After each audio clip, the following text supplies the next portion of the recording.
Please be seated.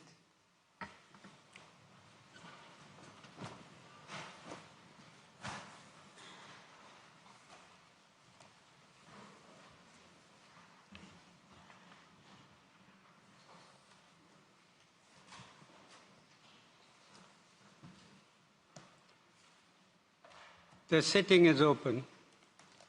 The Court meets today pursuant to Article 67 of the Statute to deliver its advisory opinion on the request submitted by the General Assembly of the United Nations on the question of the obligation of Israel in relation to the presence and activities of the United Nations, other international organizations, and third states in and in relation to the occupied Palestinian territory.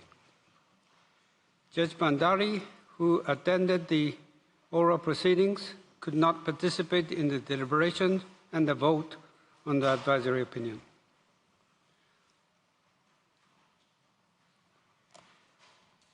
I note the presence of the representative of the many states and international organizations that have taken part in these proceedings. The question on which the advisory opinion of the Court has been requested is set forth in Resolution 79/232, adopted by the United Nations General Assembly on 19 December 2024. The question submitted to the Court read as follows, I quote, "What are the obligations of Israel as an occupying power and as a member of the United Nations in relation to the presence and activities of the United Nations, including its agencies and bodies, other international organizations, and third states, in and in relation to the occupied Palestinian territory, including to ensure and facilitate the unhindered provision of urgently needed supplies essential to the survival of the Palestinian civilian population, as well as of basic services and humanitarian development assistance for the benefit of the Palestinian civilian population and in support of the Palestinian people's right to self-determination." End of quote. In accordance with the usual practice, I shall not read out the introductory paragraphs of the opinion. These paragraphs set out the main elements of the procedural history of the proceedings. I shall also omit or summarize some of the other paragraphs of the opinion. I shall therefore begin the reading of the advisory opinion at paragraph 17. The full text of the opinion will, of course, be available at the close of the sitting. The Court first considers whether it has jurisdiction to give the opinion requested, and if so, whether there is any reason why it should, in the exercise of its discretion, decline to answer the request. The Court notes that by virtue of Article 96, Paragraph 1 of the Charter, the General Assembly may request the International Court of Justice to give an advisory opinion on any legal question. The Court considers that the question submitted to it is a legal question within the meaning of Article 96 of the Charter and Article 65 of the Statute. The Court concludes that it has jurisdiction to render an advisory opinion as requested by the General Assembly. Turning to discretion, the Court recalls that only compelling reasons may lead it to refuse to give its opinion in response to a request falling within its jurisdiction. The Court focuses on arguments that were either not addressed in its advisory opinion on the legal consequences arising from the policies and practices of Israel in the occupied Palestinian territory, including East Jerusalem, to which I shall refer as the 2024 advisory opinion, or that arise from the distinct legal and factual context of the present proceedings. The Court first considers the argument that the question put to it is premised on allegations that are currently under consideration in the case concerning application of the Convention on the Prevention and Punishment of the Crime of Genocide in the Gaza Strip, South Africa versus Israel, and that giving the advisory opinion might prejudge elements relevant to that case. The Court does not find this argument convincing, as there is a clear difference between the respective subject matters of the two proceedings. In the present advisory case, the Court's mandate is limited to the identification of Israel's obligations as an occupying power and as a member of the United Nations in relation to the presence and activities of the United Nations in and in relation to the occupied Palestinian territory.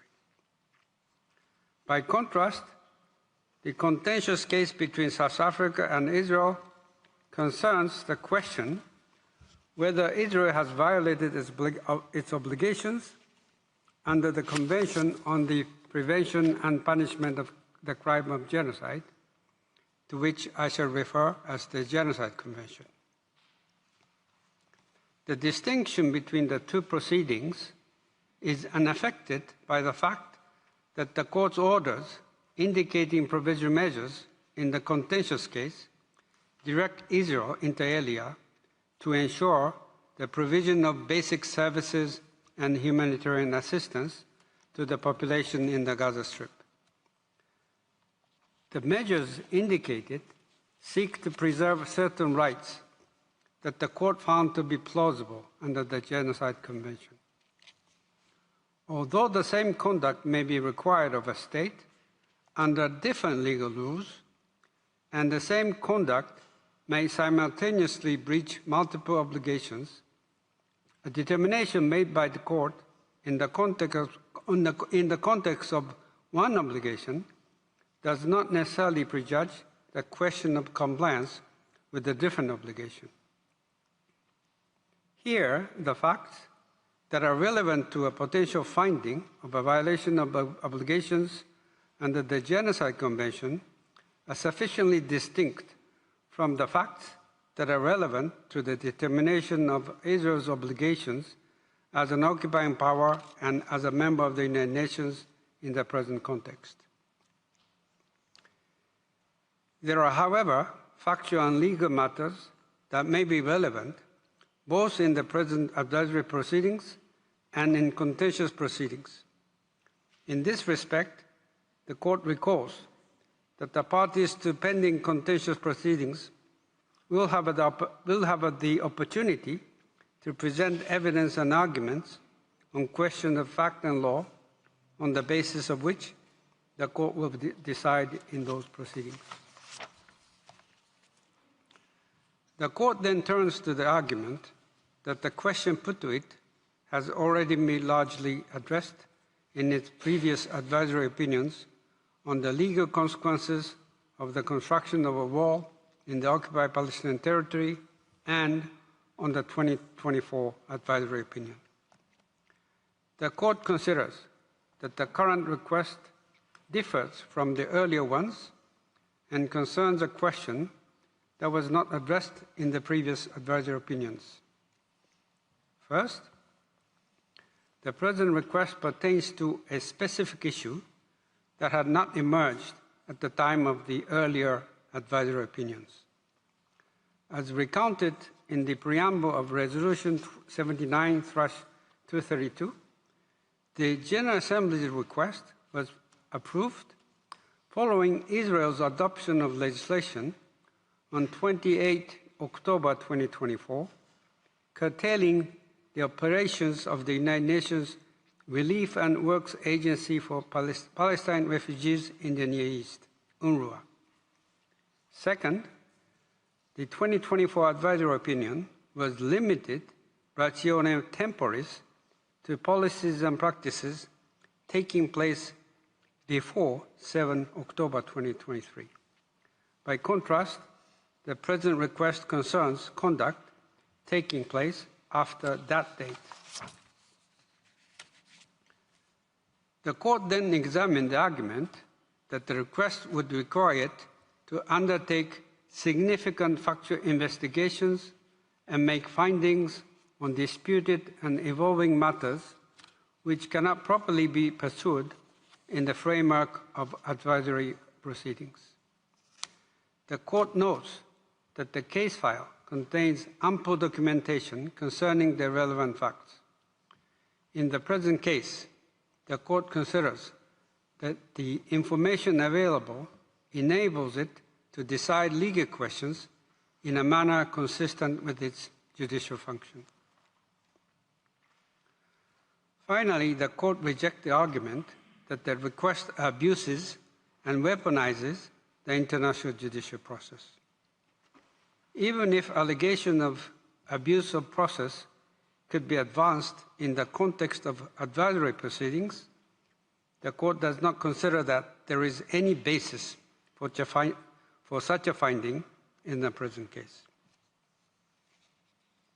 The Court concludes that there are no compelling reasons for it to decline to give the opinion requested by the General Assembly. The Court then outlines the general context of the opinion. It recalls the historical background of the situation with regard to the occupied Palestinian territory.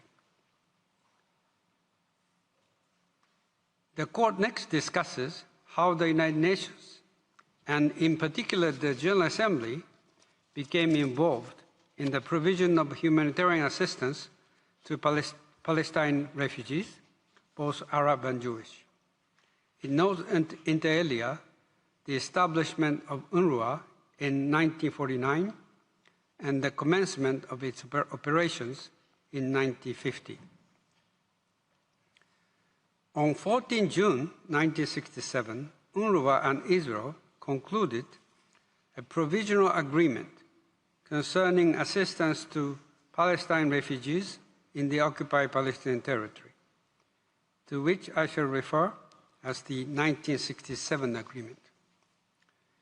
The 1967 agreement provided that UNRWA would continue its assistance to Palestine refugees with the full cooperation of Israeli authorities in the West Bank and Gaza Strip areas, and that Israel would facilitate the task of UNRWA to the best of its ability, listing a number of commitments taken on by Israel.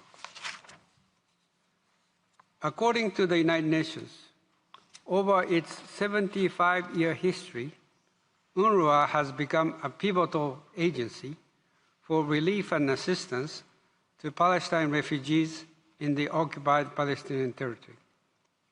Its mandate has been extended pursuant to successive General Assembly resolutions, the most recent of which extended the mandate of UNRWA until 30 June 2026. The Court observes that other UN agencies, United Nations agencies and bodies, specialized agencies, international organizations, and third states also provided assistance in or in relation to the occupied Palestinian territory. The Court then recalls that on 7 October 2023, Hamas and other armed groups present in the Gaza Strip carried out attacks in Israel, killing more than 1,200 people, injuring thousands, and abducting 251, some of whom continued to be held hostage for more than 2 years. Following these attacks, Israel launched a large-scale military operation in the Gaza Strip by land, air, and sea, which has caused massive casualties, including the deaths of tens of thousands of civilians, a large number of whom were women and children, extensive destruction of civilian infrastructure, and the repeated displacement of the overwhelming majority of the civilian population in the Gaza Strip. In the course of its military campaign, Israel has substantially restricted and for significant periods of time, including between 2 March and 18 May 2025, completely prevented the entry of aid into the Gaza Strip and its distribution to the Palestinian population, with catastrophic consequences for this population. The United Nations reported numerous attacks on school buildings and healthcare facilities in the Gaza Strip, operated by the United Nations and others, including school buildings that have been directly hit. The Secretary General of the United Nations has stated that between 7 October 2023 and 20 August 2025, at least 531 aid workers, including 366 United Nations personnel, 360 of whom were employed by UNRWA, have been killed in the Gaza Strip.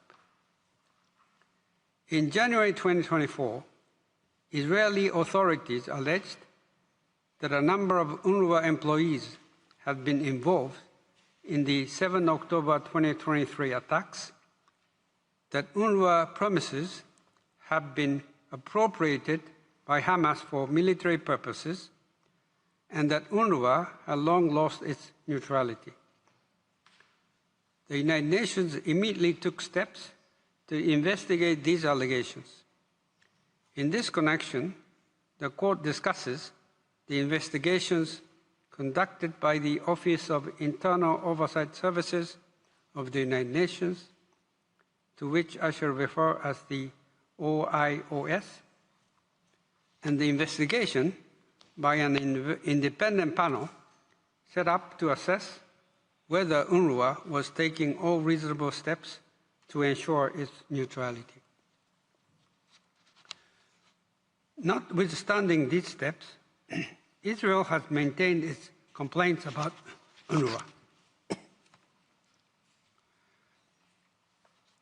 On 28 October 2024, the Parliament of Israel, the Knesset, adopted 2 laws entitled the Law to Cease UNRWA Operations and the Law to Cease UNRWA Operations in the Territory of the State of Israel, respectively.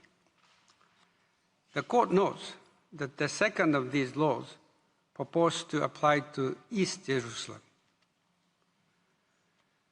By a letter dated 3 November 2024, the Ministry of Foreign Affairs of Israel informed the President of the General Assembly that Israel had withdrawn its request to UNRWA to provide humanitarian assistance to Palestinians pursuant to the 1967 agreement. According to Israel, that agreement was terminated. By a letter dated 24 January 2025, Israel informed the Secretary General that UNRWA had to cease its operations in East Jerusalem and evacuate its premises there no later than 30 January 2025. The 2 laws on UNRWA adopted by Knesset entered into force on that date. The Court recalls that Israel did not allow any aid to reach the Gaza Strip from 2 March until 18 May 2025. Since 19 May 2025, the Israeli authorities have allowed the United Nations to resume the delivery of limited aid into the Gaza Strip. The United Nations and the Observer State of Palestine have, however, alleged that Israel has continued to impose substantial restrictions on the entry and distribution of aid and commercial goods into the Gaza Strip. they maintained that, as of the end of August 2025, the humanitarian situation in the Gaza Strip had become catastrophic, with evidence of famine, mass displacement, extreme levels of deprivation, and a continued increase in civilian casualties, including children. On 27 May 2025, Israel launched a new aid distribution system through a private foundation called the Gaza Humanitarian Foundation and a private security firm, with only a few distribution points, mainly in southern Gaza. Israel alleged that this new system was required to prevent diversion of aid by Hamas. The United Nations, other international organizations, and humanitarian non-governmental organizations considered that this new system did not align with humanitarian principles, did not meet people's needs, and put people at risk, and they refused to collaborate with it.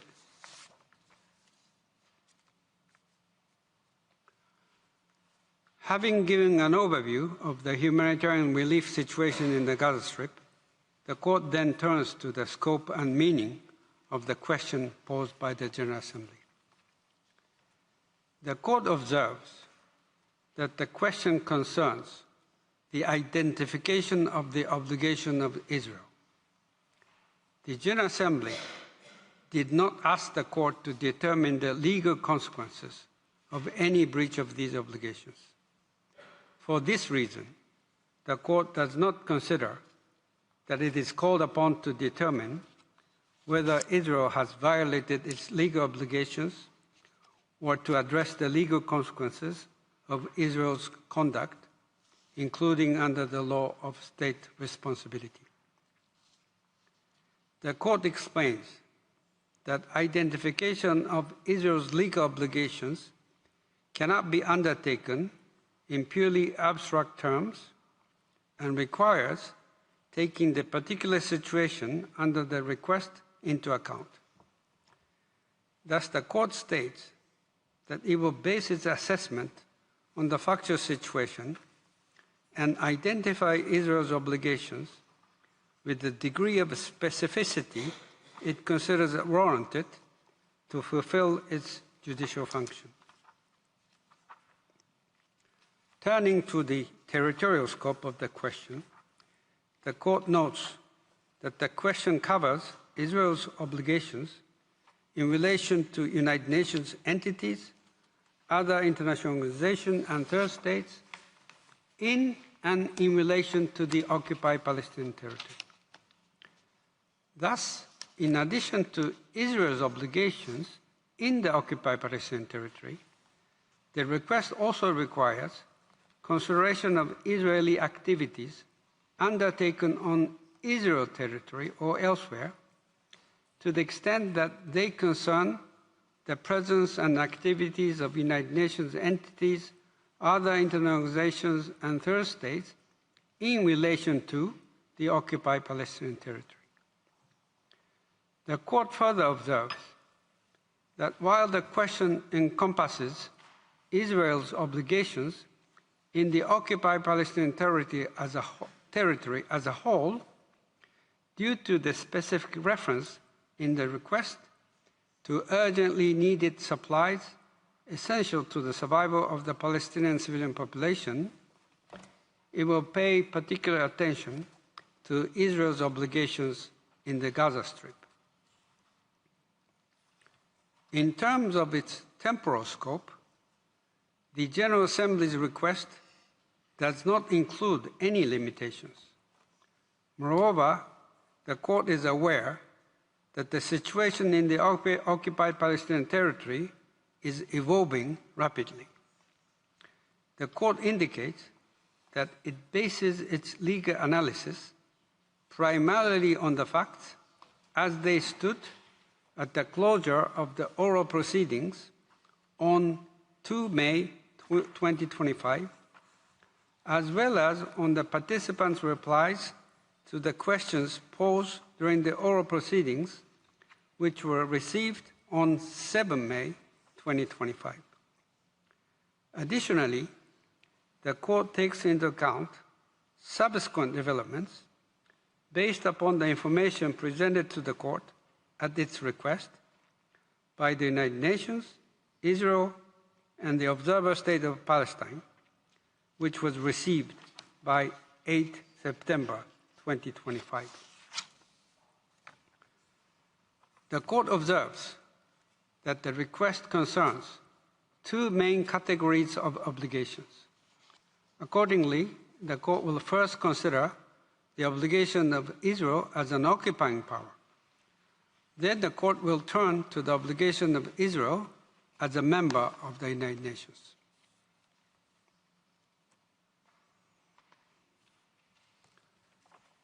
The Court recalls that an occupying power has a general obligation to administer the territory for the benefit of the local population. Israel's particular obligations as an occupying power in relation to the presence and activities of the United Nations, other international organizations, and third states are governed by international humanitarian law, in particular the law of occupation, and by international human rights law. With regard to international humanitarian law, the Court notes that Israel's relevant obligations follow from the Geneva Convention relative to the protection of civilian persons in time of war of 12 August 1949, to which I shall refer as the Fourth Geneva Convention, to which Israel is a party. As confirmed in the Court's jurisprudence, the Fourth Geneva Convention is applicable in the occupied Palestinian territory. Moreover, Israel has obligations under customary international law, notably as reflected in the regulations respecting the laws and customs of war on land annexed to the Fourth Hague Convention of 18 October 1907, and in certain provision of the Protocol Additional to the Geneva Conventions of 12 August 1949, and relating to the protection of victims of international armed conflicts, to which I shall refer as the Additional Protocol 1. The Court emphasizes the fundamental importance of the principle of distinction under international humanitarian law. As a corollary to this principle, the Court recalls the principle of proportionality and also refers to the principle of precaution. The Court then discusses Israel's status as an occupying power in the Gaza Strip. The Court recalls that it found in the 2024 advisory opinion that after the withdrawal of its military presence in 2005, Israel remained capable of exercising and continued to exercise certain key elements of authority over the Gaza Strip, and that Israel's obligations under the law of occupation have remained commensurate with the degree of its effective control over the Gaza Strip. These findings were based on the control exercised by Israel over the Gaza Strip prior to 7 October 2023, including control of the land, sea, and air borders, restrictions on movement of people and goods, collection of import and export taxes, and military control over the buffer zone.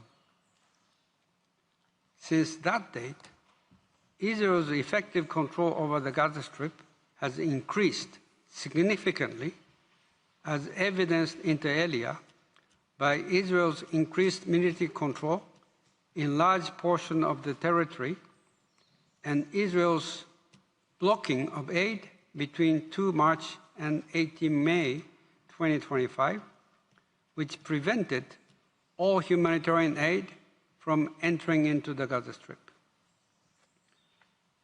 Therefore, the Court finds that Israel's obligation under the law of occupation have also increased significantly, commensurate with the increase in its effective control over the territory.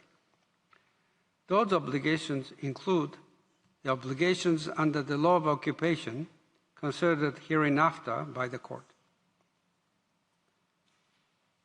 The Court observes that the fact that hostilities are ongoing does not necessarily preclude the simultaneous application of the law of occupation. When hostilities take place in an occupied territory, the law of occupation applies alongside other rules of international humanitarian law relating to the conduct of hostilities, and the occupying power must comply with both sets of rules. However, the intensity of the hostilities could affect the implementation of certain obligations under the law of occupation, and therefore the particular conduct required of the occupying power. The Court next considers the relevance of Israel's security concerns, of which it is conscious. The Court observes that while certain provisions of the Fourth Geneva Convention and other rules of customary international law allow the occupying power to take consideration of security or military necessity into account, the protection of security interests is not a freestanding exception permitting a state to depart from the otherwise applicable rules of international humanitarian law. Any limitations on Israel's obligations under international humanitarian law based on its security concerns must be grounded in a specific rule.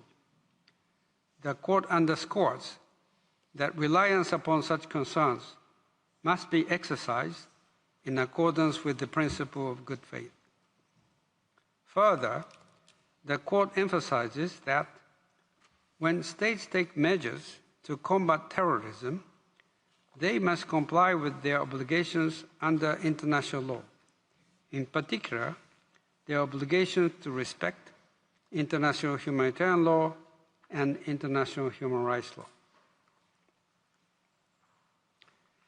Turning to the relevant framework under international humanitarian law, the Court observes that customary international law imposes a duty on all parties to an armed conflict to allow and facilitate rapid and unimpeded passage of humanitarian relief for civilians in need, subject to a limited right of control. Such relief actions must be impartial in character and conducted in a non-discriminatory manner. More specific obligations apply in the case of occupation. Articles 55 and 56 of the Fourth Geneva Convention obligate an occupying power to ensure that the population of the occupied territory is supplied with the essentials of daily life, including food, water, shelter, medical supplies, and medical care. Article 59 imposes additional obligations that depend on the population being inadequately supplied. Recalling the particular context of this case, the Court begins its analysis with Israel's obligations under Article 59 of the Convention. The Court emphasizes that as the occupying power, Israel's obligation under the first paragraph of Article 59 to agree to and facilitate relief schemes if the local population is inadequately supplied is unconditional. Relief schemes under Article 59 may be undertaken either by states or by impartial humanitarian organizations. The provision thus places obligations upon Israel, both in relation to third states and in relation to the United Nations and other humanitarian organizations. These organizations must qualify as impartial to come within the scope of Article 59. The fourth paragraph of Article 59 accords certain rights to a state granting free passage to consignments. These include, inter alia, the right to inspect consignments and the right to be reasonably satisfied that these consignments are to be used for the relief of the deprived population. However, no state may exercise these rights to impede the delivery of relief consignments in a manner that undermines the performance of its obligations as set out in Article 59. An occupying power's obligation to agree to and facilitate the entry of humanitarian relief into an occupied territory under Article 59 does not displace its basic obligations to ensure the availability of food and medical supplies essential to the survival of the local population. Other provisions of the Fourth Geneva Convention confirm that aid can be impeded only temporarily and for narrowly circumscribed reasons. For example, the second sentence of Article 60 provides that, and I quote, "The occupying power shall in no way whatsoever divert relief consignments from the purpose for which they are intended, except in case of urgent necessity, in the interest of the population of the occupied territory and with the consent of the protecting power." End of quote. The specific conditions for allowing diversion of relief consignments under Article 60 are cumulative, and such action may be taken only in the interest of the local population. Thus, the Court emphasizes that the diversion of relief must remain exceptional, temporary, and only for the narrowly defined purposes set forth in the Fourth Geneva Convention. Any large-scale diversion of humanitarian aid constitutes a violation of obligations under the Fourth Geneva Convention. Moreover, diversion of aid must never undermine the general obligations of an occupying power to ensure that the population is adequately supplied. The occupying power may never invoke reasons of security to justify the general suspension of all humanitarian activities in occupied territory. The Court observes that the distribution of humanitarian relief in an impartial manner requires considerable planning and coordination. Thus, an occupying power must do more than simply allow the passage of essential items into the occupied territory. It must also use all means at its disposal so that these items are distributed in a regular, fair, and non-discriminatory manner, including by facilitating access to them and refraining from threats or use of violence or lethal force against the civilian population seeking to access such humanitarian relief. Relief schemes must be carried out in a manner that respects the dignity of the local population and that is consistent with the protection of the human rights of that population. The obligations contained in Article 59 of the Fourth Geneva Convention arises only when the whole or part of the population of an occupying territory is inadequately supplied. After examining the evidence, the court finds that the local population in Gaza Strip has been inadequately supplied within the meaning of Article 59 of the Fourth Geneva Convention. In such a situation, Israel, as an occupying power, is under an obligation to agree to and facilitate relief schemes under that provision. The court next considers Israel's obligations under Article 59 as they relate to UNRWA. The court observes that these obligations also apply to relief schemes provided by United Nations entities more broadly. The same is true, in principle, for other humanitarian organizations seeking to provide humanitarian relief in the Gaza Strip. The court recalls that Israel does not consider UNRWA to be an impartial organization and has argued that, as a result, UNRWA does not come within the purview of Article 59. The court observes that the qualification of a humanitarian organization as impartial or otherwise must be based on an objective assessment. It cannot depend only on the unilateral claim of the organization in question or on the unilateral perception of the occupying power. The court notes that based on the case file, there is no evidence that UNRWA as an entity breached the principle of impartiality within the meaning of Article 59. In other words, there is no evidence that UNRWA has discriminated with respect to nationality, race, religious belief, class, or political opinion during its distribution of humanitarian aid and provision of services in the occupied Palestinian territory. The court observes that while neutrality is not a separate requirement under Article 59, the two concepts are related, and neutrality plays a role in assessing the impartiality of the activities of humanitarian organizations.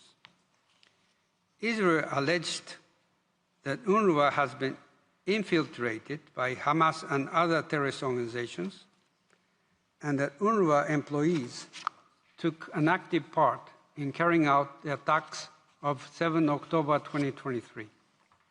Israel further alleged a widespread and systemic misuse of UNRWA's assets and facilities by Hamas. According to Israel, its concerns were not adequately addressed by the United Nations. The court considers that the information before it is not sufficient to establish UNRWA's lack of neutrality for the purpose of assessing its impartiality as an organization under Article 59. In particular, the fact that the OIOS investigation in 2024 led to the dismissal of 9 members of UNRWA personnel due to their possible involvement in the 7 October 2023 Hamas-led attacks against Israel is insufficient to support a conclusion that UNRWA as a whole is not a neutral organization.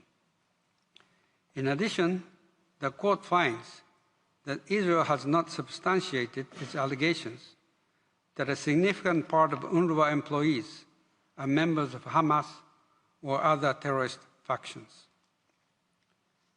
The court notes that an occupying power is in principle free to choose the humanitarian organizations through which it fulfills its obligation to agree to and facilitate humanitarian relief. However, Article 59 limits an occupying power's discretion insofar as it requires that power to allow and facilitate sufficient relief to ensure that the population is adequately supplied. The court recalls that UNRWA has become the lead United Nations agency for relief and assistance to Palestine refugees. in the occupied Palestinian territory and neighboring states, playing a critical role in the Gaza Strip. UNRWA has thus been deeply integrated into the local infrastructure of the occupied Palestinian territory, providing for the most basic needs of the local population, including food, potable water, healthcare, and shelter. The Court recalls the scale and urgency of the needs of the population of the Gaza Strip and UNRWA's unique and sustained connection with the population of the occupied Palestinian territory. The Court considers that in the current circumstances, it is not possible to replicate the capacity of the United Nations acting through UNRWA to ensure that the population of the Gaza Strip is adequately provided for. UNRWA cannot be replaced on short notice and without a proper transition plan. The Court further observes that Israel itself has not ensured that the population of the Gaza Strip is adequately supplied. The Court recalls that in addition to severely restricting the entry of aid at various times after 7 October 2023, Israel blocked the delivery of humanitarian aid in the Gaza Strip starting from 2 March 2025 and only allowed the delivery of a limited amount of aid to resume on 19 May 2025. The evidence thus shows that whether or not the operations of the United Nations acting through UNRWA were replaceable, Israel had no replacement system mobilized for a 10-week period. The Gaza Humanitarian Foundation, a purported replacement for UNRWA, has been widely criticized by the United Nations and other international actors, and its operations have been alleged to be inconsistent with core humanitarian principles. The United Nations observed in its response of 27 August 2025 that aid delivery remains significantly below the volume required to meet the needs of the population. According to the Office for the Coordination of Humanitarian Affairs of the United Nations, to which I shall refer as OCHA, over 2,100 Palestinians have been killed at or near the distribution sites of the Gaza Humanitarian Foundation since that system began operating on 27 May 2025. The Court concludes that in the present circumstances, the United Nations, acting through UNRWA, has been an indispensable provider of humanitarian relief in the Gaza Strip. Having regard to Article 59 of the Fourth Geneva Convention, and in the circumstances, the Court considers that Israel is under an obligation to agree to and facilitate relief schemes provided by the United Nations and its entities, including UNRWA. The Court adds that Article 59 of the Fourth Geneva Convention refers to aid provided by states or by impartial humanitarian organizations. Thus, as long as the population remains inadequately supplied and Israel is not itself operating a system of humanitarian support that is in accordance with its obligations under international humanitarian law, Israel is obliged under Article 59 to agree to and facilitate relief schemes provided by third states or impartial humanitarian organizations such as the International Committee of the Red Cross. The Court then turns to other obligations under international humanitarian law. As an occupying power, Israel is obliged to ensure the basic needs of the local population, including the supplies essential for their survival. Obligations to this effect are set out in Articles 55 and 56 of the Fourth Geneva Convention, as supplemented by Article 59, Part 1 of Additional Protocol 1. The Court observes that Israel's obligations under Articles 55 and 56 are not dependent on the local population being inadequately supplied, and therefore also extend beyond the Gaza Strip to other parts of the occupied Palestinian territory. In the Court's view, under these provisions, Israel is not only required to perform the positive obligation to ensure essential supplies to the local population to the fullest extent of the means available to it, but it is also under a negative obligation not to impede the provision of these supplies or the performance of services related to public health. In this respect, to the extent that Israel does not itself fulfill the obligations under Articles 55 and 56, leaving that responsibility to the United Nations acting through UNRWA, as well as other international organizations and third states, Israel is under the same positive and negative obligations to support and not to restrict the activities of those entities. The operation of the United Nations through UNRWA and those of other international organizations and third states have been central to Israel's performance of its obligations as an occupying power under Articles 55 and 56 of the Fourth Geneva Convention. Consequently, Israel's obligations under these provisions require it either to facilitate those operations or to otherwise ensure that these obligations are fully met.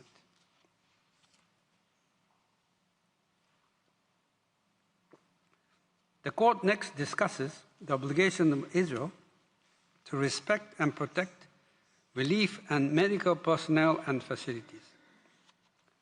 The Court explains that the principle that humanitarian relief personnel must be respected and protected forms part of customary international law. The activities of the relief personnel may be limited and their movement may be temporarily restricted only in case of imperative military necessity. Personnel participating in relief actions are also protected by the principle of distinction unless and only for such time as they directly participate in hostilities. The obligations of an occupying power exist alongside the obligations under international humanitarian law of all parties to a conflict to protect civilian hospitals and to protect and to respect and protect medical personnel exclusively assigned to medical duties in all circumstances.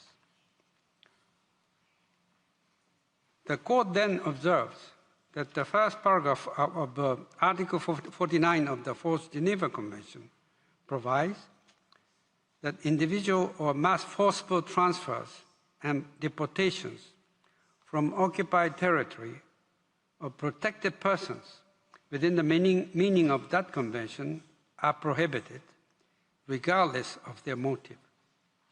Deportation or forcible transfer of the civilian population of an occupied territory, in whole or in part, is also prohibited under customary international law. The Court recalls that transfer may be forcible not only when it is achieved through the use of physical force, but also when the people concerned had no choice but to leave. This may include inflicting conditions of life that are intolerable.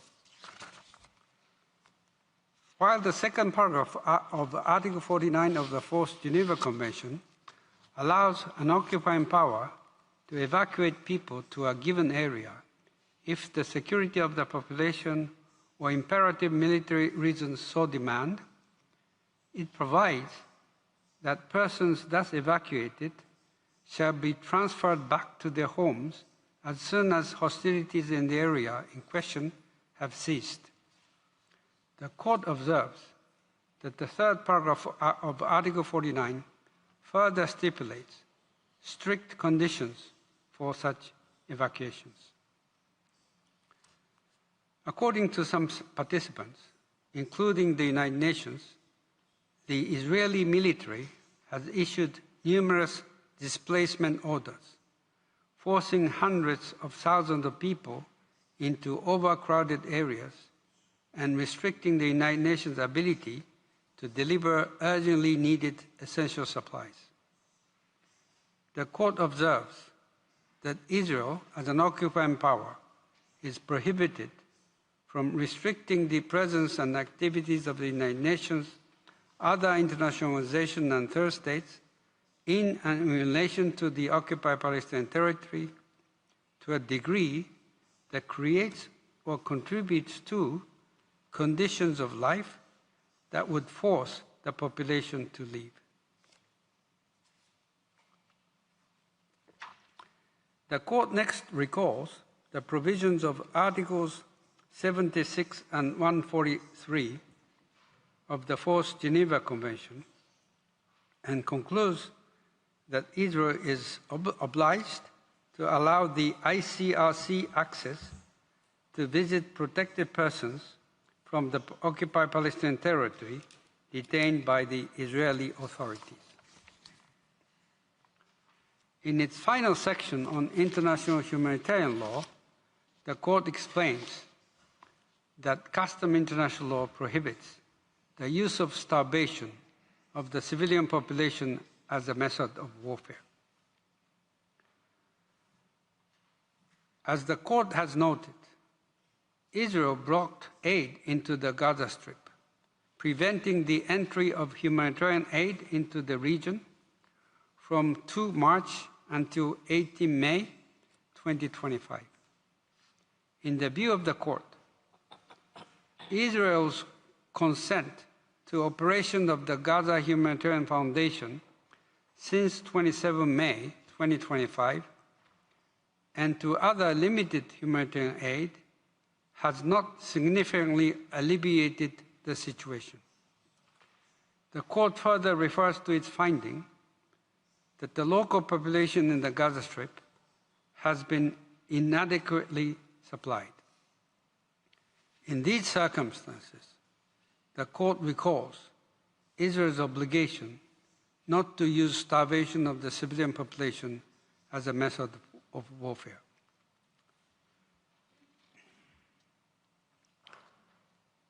As an occupying power, Israel has obligation under international human rights law to respect, protect, and fulfill the human rights of the population of the occupied Palestinian territory.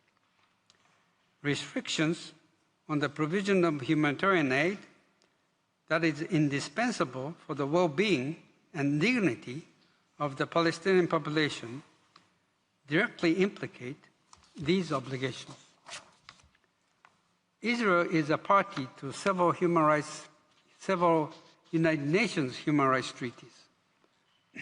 These include the International Convention on the Elimination of All Forms of Racial Discrimination, the International Covenant on Civil and Political Rights, the International Covenant on Economic, Cultural, and Social Rights, the Convention on the Elimination of All Forms of Discrimination against Women, the Convention Against Torture and Other Cruel, Inhuman, or Degrading Treatment or Punishment,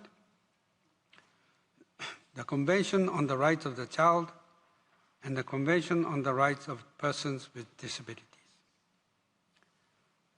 In the Court's view, the principle that the state's human rights obligations extend to acts taken by that state in the exercise of its jurisdiction outside its own territory, particularly in occupied territories, applies with respect to all these treaties.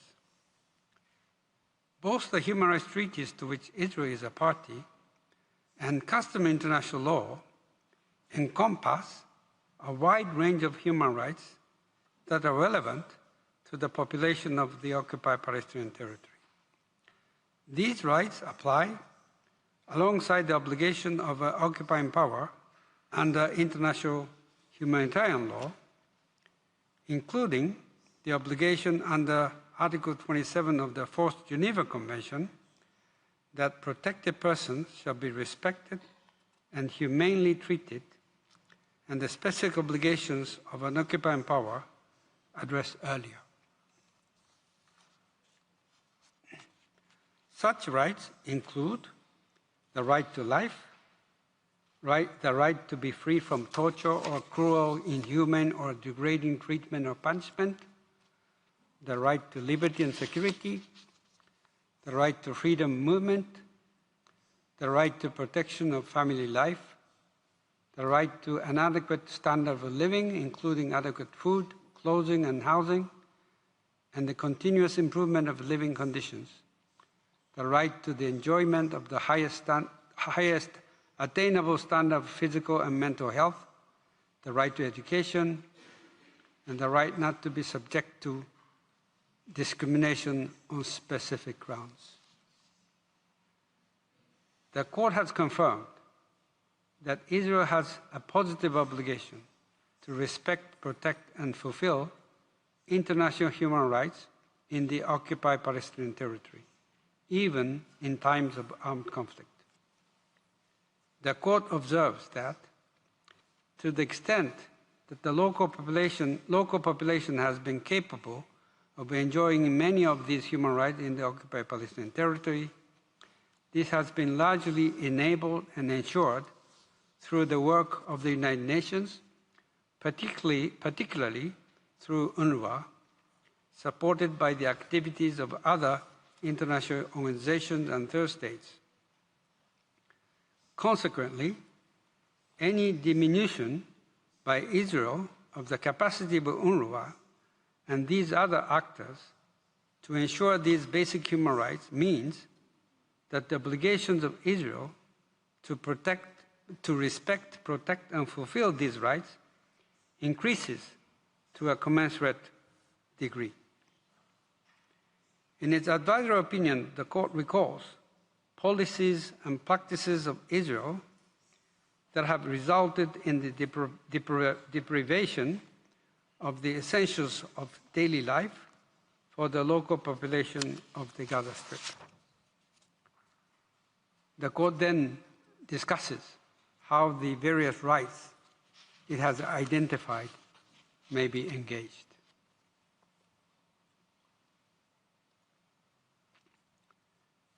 The Court next turns to the obligations of Israel as a member of the United Nations. The Court starts by recalling the responsibility of the United Nations toward the question of Palestine, which was described by the General Assembly as a permanent responsibility until the question is resolved in all its aspects in a satisfactory manner in accordance with international legitimacy. The Court then discusses the obligation to cooperate with the United Nations. By virtue of Article 2, Paragraph 2 of the Charter, all members must fulfill in good faith the obligations assumed by them in accordance with the Charter. This provision must be applied in conjunction with the specific obligations assumed by the members in accordance with the Charter. In realizing the purposes of the United Nations, as enunciated in Article 1 of the Charter, members have a specific obligation to cooperate with the United Nations under Article 2, Paragraph 5 of the Charter, which provides that all members shall give the United Nations every assistance in any action it takes in accordance with the present Charter.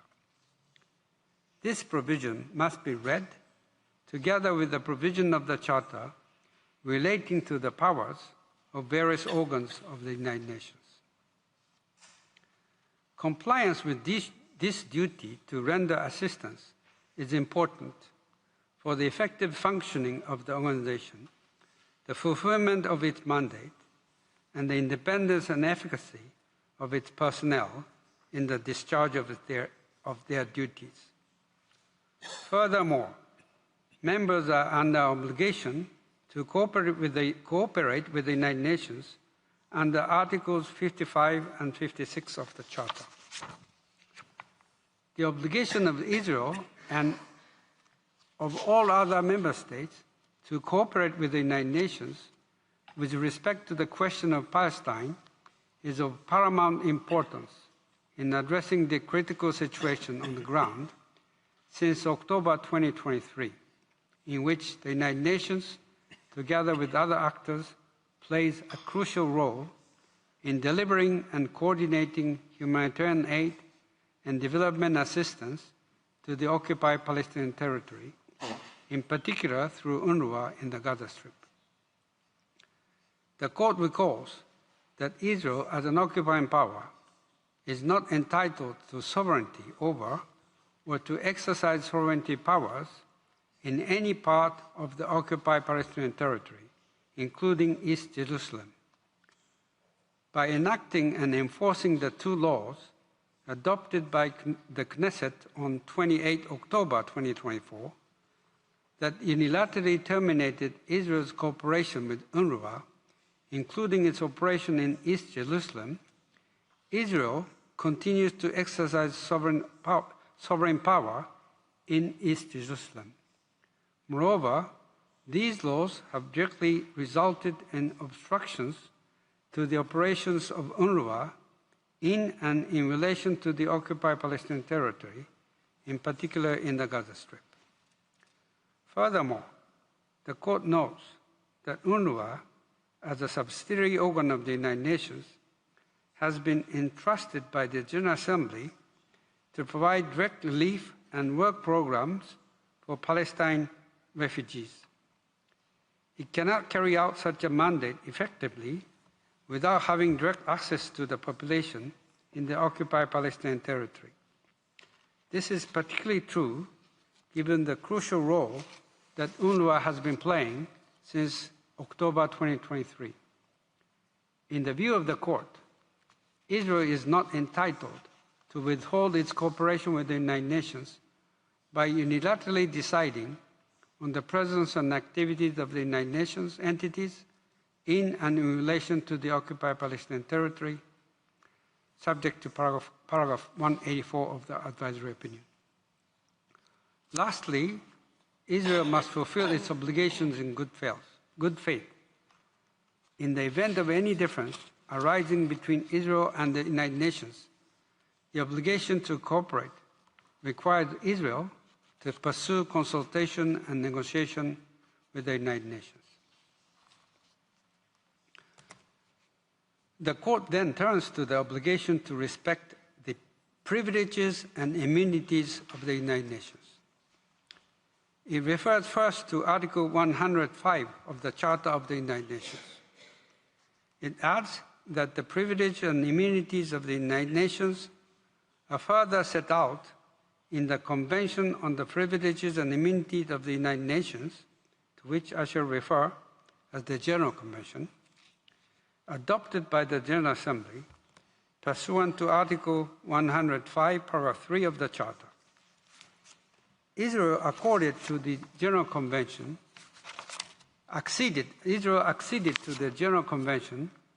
on 21 September 1949 without making any declaration or reservation. The Court emphasizes that the privileges and immunities accorded to the United Nations and its personnel are functional in nature. These privileges and immunities are not accorded as benefits to the United Nations or its personnel, but to safeguard their functions. The Court recalls that, as a general rule, the way in which a subsidiary organ established by the General Assembly is utilized depends on the consent of the state or states concerned, and that states possess a sovereign power of decision with respect to their acceptance of the headquarters or regional office of an organization within their territories. It follows that within the territory of Israel, the presence and activities of the United Nations and its entities are subject to the consent of Israel. However, in the occupied territory over which Israel, as an occupying power, enjoys no sovereignty, it is not entitled to decide unilaterally with respect to the presence and activities of the United Nations in and in relation to the occupied Palestinian territory in the same way as in its own territory. The Court is of the view that in the context of an occupation, an occupying power exercises jurisdiction and control over the occupied territory and thereby assumes an obligation to respect the privileges and immunities accorded to the United Nations under Article 105 of the Charter and the General Convention in the occupied territory. The Court considers that Article 105 of the Charter and the General Convention do not cease to operate in the context of armed conflict. This is consistent with the purposes and functions entrusted to the United Nations, which often carries out important missions in areas of tension and conflict. Pursuant to Article 105 of the Charter and the General Convention, pursuant to Article 105 of the Charter, General Convention sets out the privileges and immunities that the United Nations and its personnel enjoy in the overall performance of their functions. For the purposes of the present proceedings, the Court considers the following aspects and the corresponding provisions of the General Convention to be of particular relevance to the question put to it. First, the obligation to respect the privileges and immunities accorded to the United Nations, its premises, property, and assets. Second, the obligation to respect the privileges and immunities of United Nations personnel. And third, the obligation to address any concern regarding the privileges and immunities of the United Nations and its personnel within the legal framework of the United Nations. The Court then discusses these obligations in detail in the context of the occupied Palestinian territory. Concerning the obligation to respect the privileges and immunities accorded to the United Nations, its premises, property, and assets, Israel must respect the immunity from the legal process of the United Nations, its property and assets in and in relation to the occupied Palestinian territory. Furthermore, Israel must respect the inviolability of the premises of the United Nations, including its field offices in the occupied Palestinian territory, and not interfere with the performance of their functions. The Court considers that the question whether a particular facility in the occupied Palestinian territory qualifies as the premises of the United Nations must be assessed by taking into account the specific circumstances pertaining to each facility concerned. With respect to the question whether the schools, health clinics, and the hospital operated by UNRWA in the occupied Palestinian territory fall within the category of United Nations premises, the Court is of the view that what is pertinent is whether the function and services provided by these facilities form part of the mandate of UNRWA. If that is the case, in addition to its obligations under international humanitarian law, Israel is under an obligation to respect the inviolability of these premises in accordance with Article 2, Section 3 of the General Convention. The obligation to respect the inviolability of the United Nations premises and the obligation not to interfere with the United Nations property and assets must also be upheld in the context of armed conflict, as such inviolability and non-interference are essential to safeguarding the independent and effective performance of the functions of the organization under all circumstances.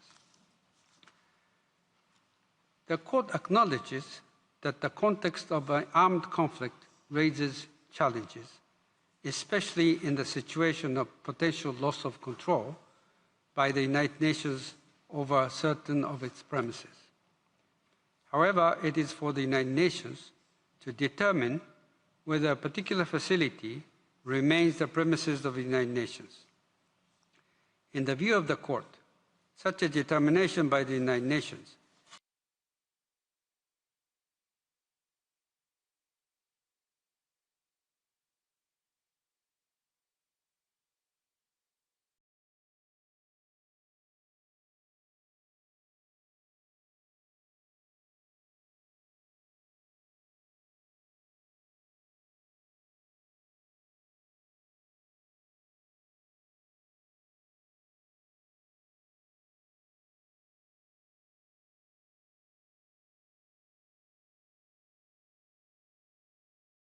of the present advisory opinion, the term United Nations personnel refers to its officials as well as its experts on mission.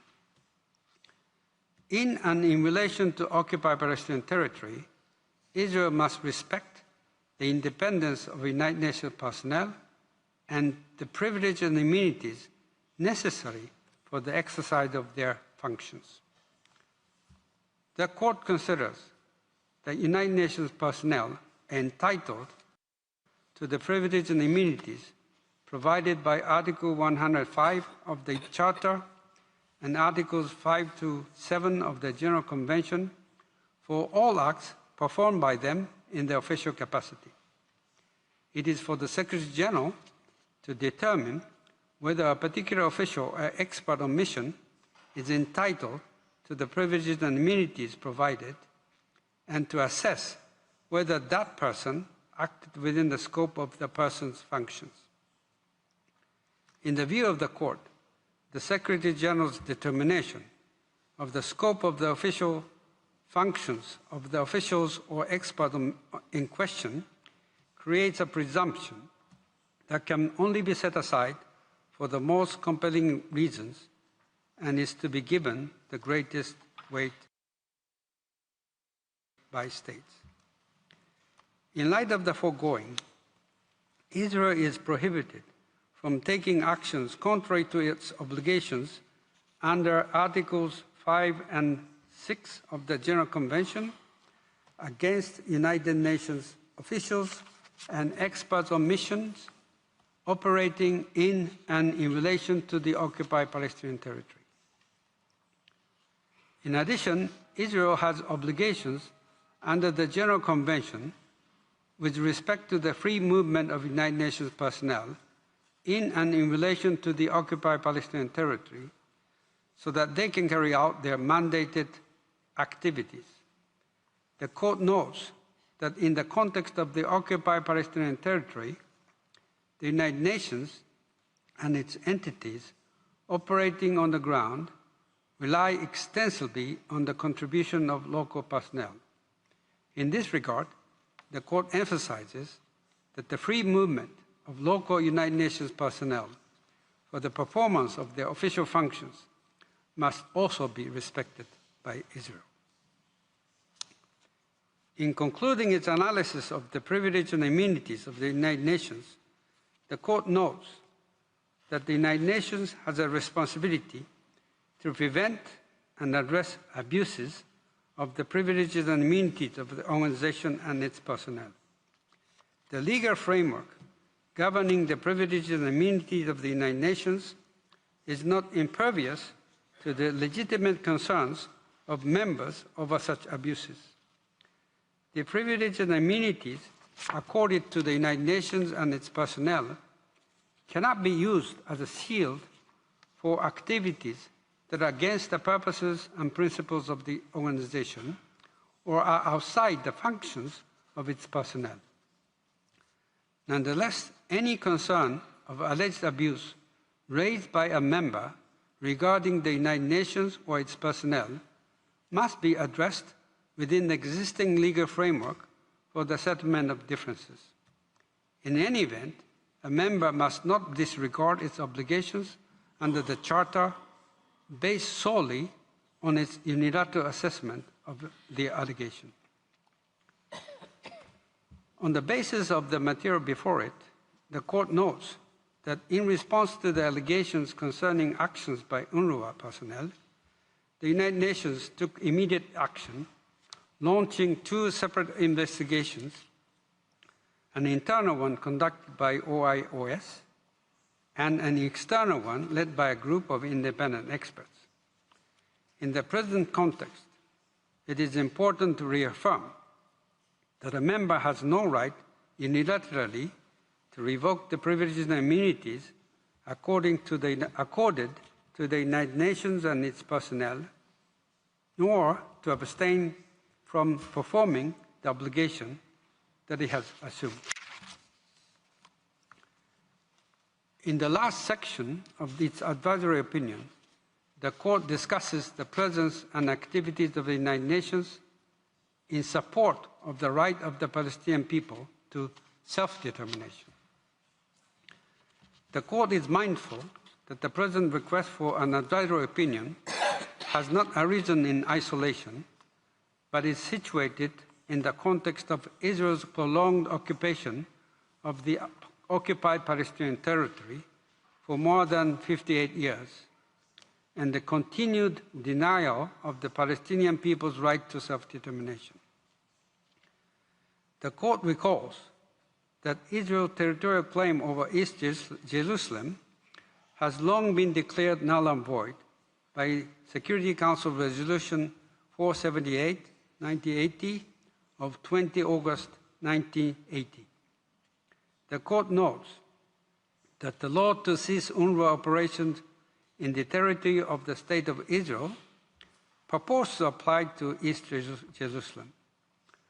As an occupying power, Israel must refrain from extending its domestic laws to the occupied territory in any manner inconsistent with its obligation not to impede the Palestinian people from exercising its right to self-determination, including its inalienable right to territorial integrity over the entirety of the occupied Palestinian territory. Moreover, the humanitarian crisis in the Gaza Strip poses a direct risk to the living condition of the Palestinian people. The deprivation of the people of its essential means of subsistence threaten the fundamental conditions that are indispensable for the people to exercise its right to self-determination. Respect for the right to self-determination of the Palestinian people requires Israel not to prevent the fulfillment of the basic needs of the Palestinian people in the Gaza Strip, including by the United Nations, its entities, other international organizations, and third states. Lastly, UNRWA's unique mandate relates to the core aspect of the right of the Palestinian people to self-determination. The missions undertaken by UNRWA in the areas of direct relief, humanitarian and development assistance, through its programs covering education and training, healthcare, direct relief, and development services, are a manifestation of the organization's commitment to its responsibility with respect to the right of the Palestinian people to self-determination. Moreover, as noted earlier, since October 2023, UNRWA has remained the principal means and the backbone of all humanitarian response in the Gaza Strip, serving Palestinian refugees and civilians in urgent need of life-saving humanitarian assistance.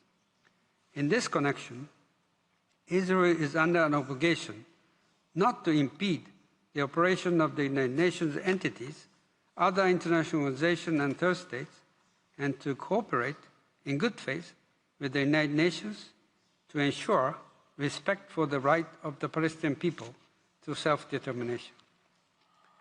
The Court reiterates that ultimately the realization of the right of the Palestinian people to self-determination, including its right to an independent and sovereign state, living side by side in peace with the State of Israel, within secure and recognized borders for both states, as envisaged in resolution of the Security Council and General Assembly, would contribute to regional stability and the security of all states in the Middle East.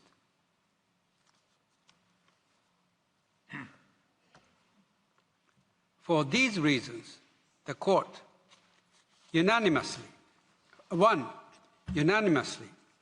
finds that it has jurisdiction to give the advisory opinion requested.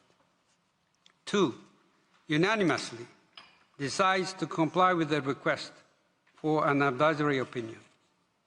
3, is of the opinion that the State of Israel, as an occupying power, is required to fulfill its obligations under international humanitarian law. These obligations include the following.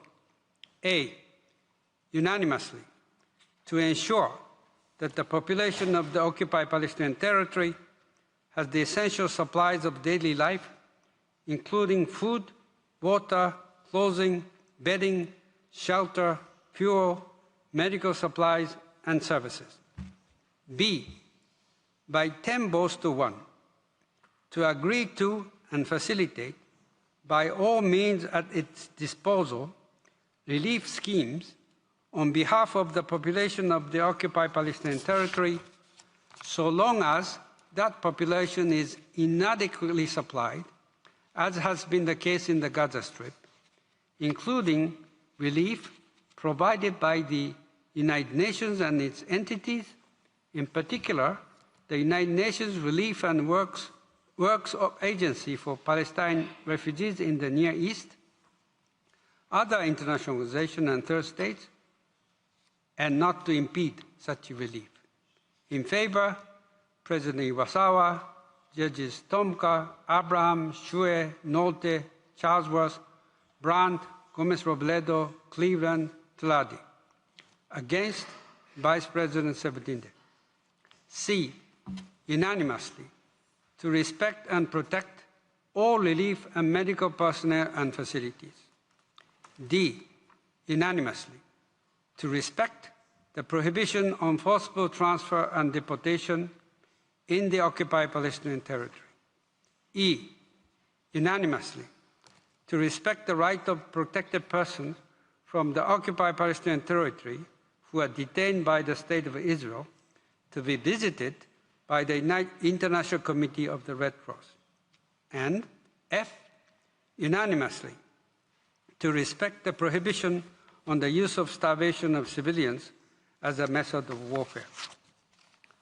4, by 10 votes to 1, is of the opinion that, as an occupying power, the State of Israel has an obligation under international human rights law to respect, protect, and fulfill the human rights of the population of the occupied Palestinian territory, including through the presence and activities of the United Nations, other international organizations, and third states in and in relation to the occupied Palestinian territory. In favor, President Iwasawa, Judges Tomka, Abraham, Shue, Nolte, Charlesworth, Brandt, Gomez-Robledo, Cleveland, Tladi. Against, Vice President Sebutinde. 5, by 10 votes to 1, is of the opinion that the State of Israel has an obligation to cooperate in good faith with the United Nations by providing every assistance in any action it takes in accordance with the Charter of the United Nations, including the United Nations Relief and Works Agency for Palestine refugees in the Near East, in and in relation to the occupied Palestinian territory. In favor, President Iwasawa, Judges Tomka, Abraham, Shue, Nolte, Charlesworth, Brandt, Gomez-Robledo, Cleveland, Tradi. Against, Vice President Sabatinde. 6, by 10 votes to 1, is of the opinion that the State of Israel has an obligation under Article 105 of the Charter of the United Nations to ensure full respect for the privileges and immunities accorded to the United Nations, including its agencies and bodies and its officials, in and in relation to the occupied Palestinian territory. In favor, President Iwasawa, Judges Tomka, Abraham, Shue, Nolte, Charlesworth, Brandt, Gomez-Robledo, Cleveland, Tradi. Against, Vice President Sabatinde. 7, by 10 votes to 1, is of the opinion that the State of Israel has an obligation under Article 2 of the Convention on the Privileges and Immunities of the United Nations to ensure full respect for the inviolability of the premises of the United Nations, including those of the United Nations Relief and Works Agency for Palestine refugees in the Near East, and for the immunity of the property and assets of the organization from any form of interference. In favor, President Iwasawa, Judges Tomka, Abraham, Shue, Nolte, Charlesworth, Brandt, Gomez-Robledo, Cleveland, Tradi. Against, Vice President Sabatinde. 8, by 10 votes to 1, is of the opinion that the State of Israel has an obligation under Articles 5, 6, 7 of the Convention on the Privileges and Immunities of the United Nations to ensure full respect for the privileges and immunities accorded to the officials and experts on mission of the United Nations in and in relation to the occupied Palestinian territory. In favor, President Iwasawa, Judges Tomka, Abraham, Shue, Nolte, Charlesworth, Brandt, Gomez-Robledo, Cleveland, Tradi. Against, Vice President Sabatinde. I shall now call upon the Registrar to read the operative part of the opinion in French. Ces motifs, la Cour, 1, à l'unanimité, dit qu'elle a compétence pour donner l'avis consultatif demandé. 2, à l'unanimité, décide de donner suite à la demande d'avis consultatif. 3, est d'avis que l'État d'Israël, en tant que puissance occupante, doit s'acquitter des obligations qui lui incombent en vertu du droit international humanitaire. Ces obligations sont notamment les suivantes. A, à l'unanimité, faire en sorte que la population du territoire palestinien occupé dispose des produits essentiels à la vie quotidienne, notamment l'eau, la nourriture, les vêtements, le matériel de couchage, les abris et le combustible, ainsi que des articles et services médicaux. B, par 10 voix contre 1, accepter et faciliter dans toute la mesure de ses moyens les actions de secours faites en faveur de la population du territoire palestinien occupé, tant que cette population est insuffisamment approvisionnée, comme cela a été observé dans la bande de Gaza, y compris les actions de secours menées par l'Organisation des Nations Unies et ses entités, en particulier l'Office de secours et de travaux des Nations Unies pour les réfugiés de Palestine dans le Proche-Orient, et par des organisations internationales et des États tiers, et ne pas empêcher de telles actions. Pour M. Iwasawa, président, M. Tomka, Abraham, Mme Shue, M. Nolte, Mme Charlesworth, M. Brandt, Gomez-Robledo, Mme Cleveland, M. Tladi, juge, contre Mme Sebutinde, vice-présidente. C, à l'unanimité, respecter et protéger tout le personnel de secours et le personnel médical ainsi que leurs locaux. D, à l'unanimité, respecter l'interdiction du transfert forcé et de la déportation dans le territoire palestinien occupé. E, à l'unanimité, respecter le droit des personnes protégées du territoire palestinien occupé qui sont détenues par l'État d'Israël de recevoir la visite du Comité international de la Croix-Rouge. F, à l'unanimité, respecter l'interdiction d'utiliser contre les civils la famine comme méthode de guerre. 4. Par 10 voix contre 1, est d'avis que, en tant que puissance occupante, l'État d'Israël a l'obligation, en vertu du droit international des droits de l'homme, de respecter, de protéger et de réaliser les droits de l'homme de la population du territoire palestinien occupé, y compris par la présence et les activités de l'Organisation des Nations Unies, d'autres organisations internationales et d'États tiers dans le territoire palestinien occupé et en lien avec celui-ci. Pour M. Iwasawa, président, M. Tomka, Abraham, Mme Choué, M. Nolte, Mme Charlesworth, M. Bran, Gomez-Robledo, Mme Cleveland, M. Tladi, juge, contre Mme Sebutinde, vice-présidente. 5. Par 10 voix contre 1, est d'avis que l'État d'Israël a l'obligation de coopérer de bonne foi avec l'Organisation des Nations Unies en lui donnant pleine assistance dans toute action entreprise par elle, conformément à la Charte des Nations Unies, y compris par l'Office de secours et de travaux des Nations Unies pour les réfugiés de Palestine dans le Proche-Orient, dans le territoire palestinien occupé et en lien avec celui-ci. Pour M. Iwasawa, président, M. Tomka, Abraham, Mme Choué, M. Nolte, Mme Charlesworth, M. Bran, Gomez-Robledo, Mme Cleveland, M. Tladi, juge, contre Mme Sebutinde, vice-présidente. 6. Par 10 voix contre 1, est d'avis que l'État d'Israël a l'obligation, en vertu de l'article 105 de la Charte des Nations Unies, d'assurer le plein respect des privilèges et immunités accordés à l'Organisation des Nations Unies, y compris ses organismes et organes et à ses fonctionnaires, dans le territoire palestinien occupé et en lien avec celui-ci. Pour M. Iwasawa, président, M. Tomka, Abraham, Mme Choué, M. Nolte, Mme Charlesworth, M. Brand, Gomez-Robledo, Mme Cleveland, M. Tladi, juge, contre Mme Sebutinde, vice-présidente. 7. Par 10 voix contre 1, est d'avis que l'État d'Israël a l'obligation, en vertu de l'article 2 de la Convention sur les privilèges et immunités des Nations Unies, d'assurer le plein respect de l'inviolabilité des locaux de l'Organisation des Nations Unies, y compris ceux de l'Office de secours et de travaux des Nations Unies pour les réfugiés de Palestine dans le Proche-Orient, et de l'exemption des biens et avoirs de l'organisation de toute forme de contrainte. Pour M. Iwasawa, président, M. Tomka, Abraham, Mme Choué, M. Nolte, Mme Charlesworth, M. Bran, Gomez-Robledo, Mme Cleveland, M. Tladi, juge, contre Mme Sebutinde, vice-présidente. 8. Par 10 voix contre 1, est d'avis que l'État d'Israël a l'obligation, en vertu des articles 5, 6 et 7 de la Convention sur les privilèges et immunités des Nations Unies, d'assurer le plein respect des privilèges et immunités accordés aux fonctionnaires de l'Organisation des Nations Unies et aux experts en mission pour l'organisation dans le territoire palestinien occupé et en lien avec celui-ci.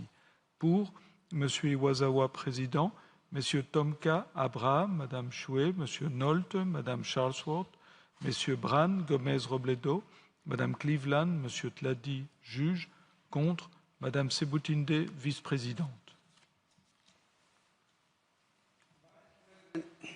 Vice President Sebutinde appends a separate opinion to the advisory opinion of the Court. Judges Abraham and Cleveland appends a joint declaration to the advisory opinion of the Court. Judge Choué appends a separate opinion to the advisory opinion of the Court. Judge Charlesworth appends a declaration to the advisory opinion of the Court. Judge Brandt appends a separate opinion to the advisory opinion of the Court. Judge Gomez-Robledo appends a partially dissenting opinion to the advisory opinion of the Court. Judges Cleveland and Tladi append declaration to the advisory opinion of the Court. The text of the opinion is available from today in TypeScript. It will also be available almost immediately on the Court's website. The printed text will be available in the near future. As the Court has no other business before it, I declare the sitting closed.